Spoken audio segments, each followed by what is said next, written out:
I think there are two basic characteristics of Roman architecture that are really crucial. One is cement and one is the arch. And that's all you really need to know about Roman architecture because everything is based on that.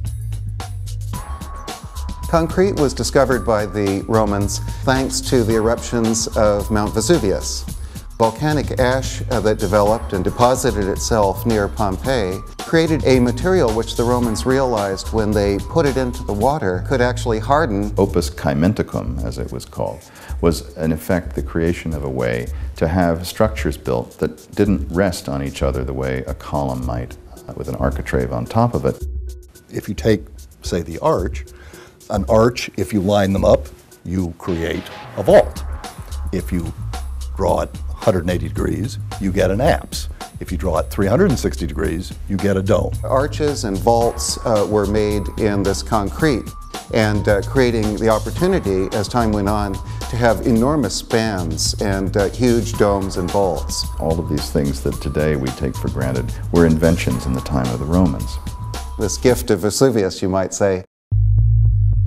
The reflection of Roman influence in Indianapolis is very deep. If you take our State House, it could be the Temple of Concord with a dome on top. Almost every government building in the United States is a direct rip-off of Roman architecture. Indianapolis's Monument Circle is clearly derived from the columns of the Roman emperors. The column of Marcus Aurelius, the column of Trajan in Rome are all celebrating military events.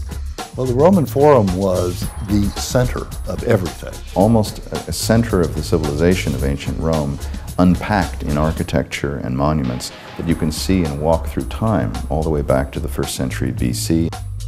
The mall is a forum. The buildings around it have that same sort of Roman character. It was meant to be sort of the gathering place for the city. Well, the Colosseum is a fascinating structure, which again is really simply a combination of the arch and cement. And it was designed really as a place for the Roman people to go and see spectacles of one kind or another.